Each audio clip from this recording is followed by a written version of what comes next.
Hey, hi, and hello, everyone. Anthony Fantano here, internet's busiest music nerd. I hope you're doing well, and it's time for a weekly track roundup. My thoughts, my opinions, my feelings on a bunch of songs that have come out over the past week or so. Whether I loved them or hated them or fell somewhere in between, they are all linked down below, so you can check them out for yourself. Also linked down below, of course, is our Turntable Lab link. We get kickback from it if you buy some vinyl, some turntable stuff over there. It helps us out, supports the channel. What also supports the channel? Joining our Patreon page, get access to our Discord community, some extra bonus monthly content, and good stuff like that. It's cool. It's awesome. Join up. It's fun. Yeah. And also our YouTube Shorts page, where there's cool content, short form content going up every week. So with that, worst tracks of the week. We have a handful. We have a few. Let's get through them. They are as follows. We have a new one from Wiz Khalifa, which is a painfully corny attempt at like a weird little sunny pop rock song that's very idyllic in its lyrics and stuff like that. Nothing wrong with positive vibes, but this has to be like, you know, one of the most insipid tracks I've heard so far this year, where it's just like, hey, I'm forcing you to feel good. Yeah, it's pretty awful, pretty gross, pretty low grade. Moving on from there, we have this new one from Charlie Puth. You have the completely flavorless instrumentation, the boyish vocals, which sounds super touched up. It's kind of weird because this story that he's this studio that he's in seems like really organic and I don't know, old school, but the music itself that is actually on this track couldn't sound more boring and artificial. We have also a new one from Smashing Pumpkins, where once again Billy Corgan is driving the band to make really awful synth pop. Sort of synth pop in a way. I guess that's the best way I could describe it as far as genre. And vocals are off, tune is off, the synths sound awful too. And we have a new one from Marshmello with Polo G and Southside on it, where they're almost like kind of taking some very moody gangster rap vibes, but trying to essentially like shove it in a kind of groovy, almost like cheery EDM kind of context. It's pretty awful in that sense. The track is titled Grown Man. Yeah. All right, moving on to the tracks I thought were meh.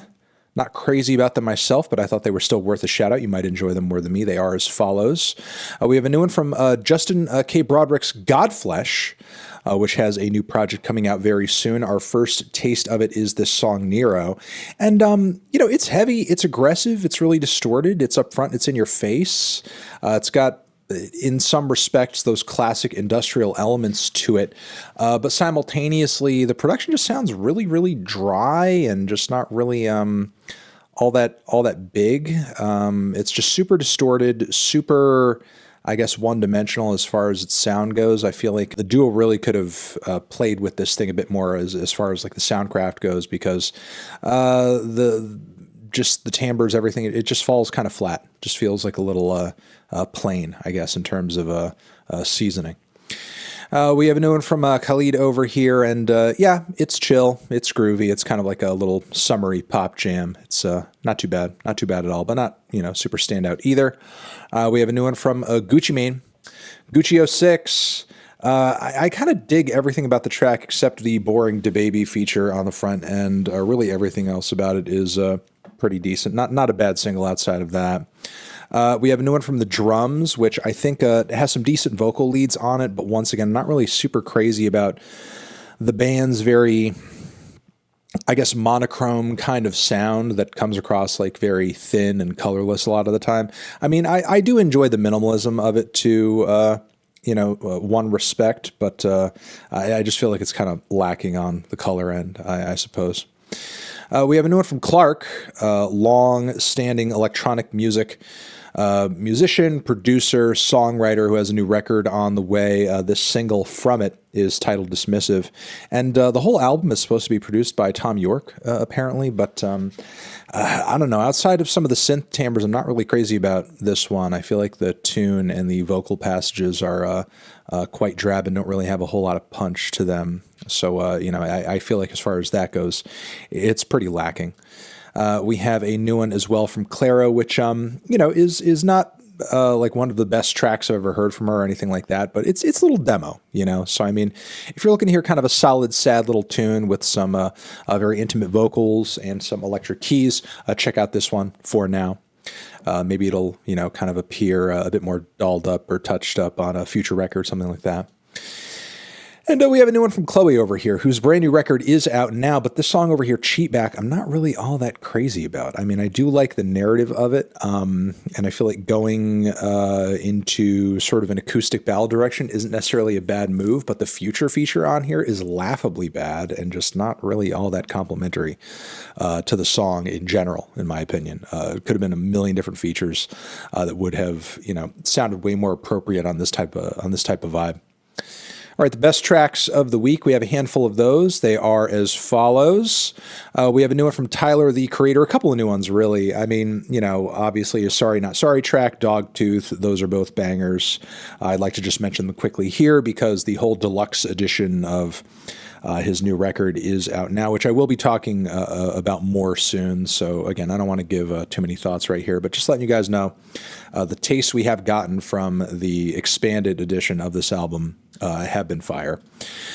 We have a new one from Subtract over here, teaming up with Toro y Moi, Days Go By, brand new single, where I feel like these guys kind of team up and indulge a little bit in Chaz's chill wave, old school synth pop, you know, vibes and aesthetics, and his past here in a little bit, I'll say. You know, it sounds like some, you know, cool synthetic pop music that has a kind of hypnagogic, old school, nostalgic vibe to it, and the tune is pretty solid as well. So I'm kind of liking the way they came together on this one aesthetically.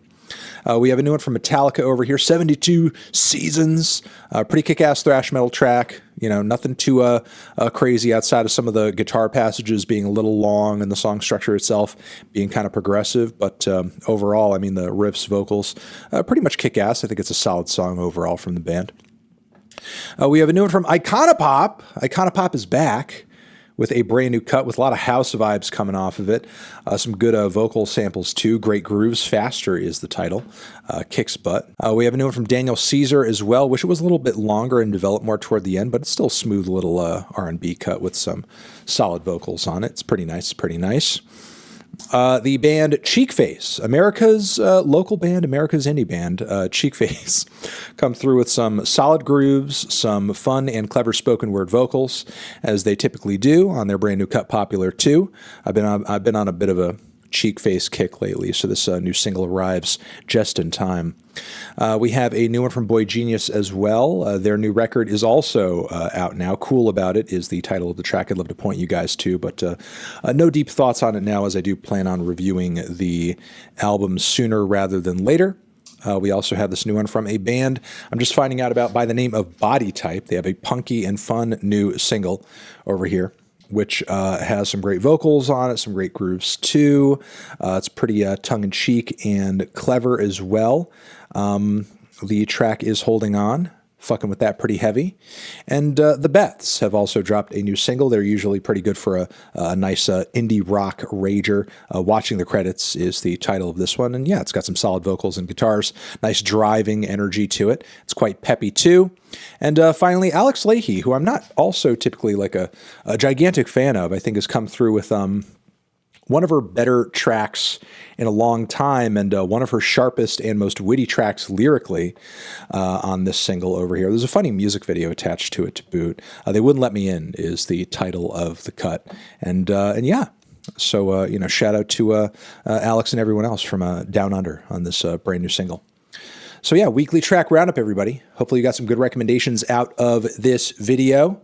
Remember, everything I talked about is linked down below, so you can check it out for yourself. And that is going to be it for this one. You're the best. Mwah. Love you.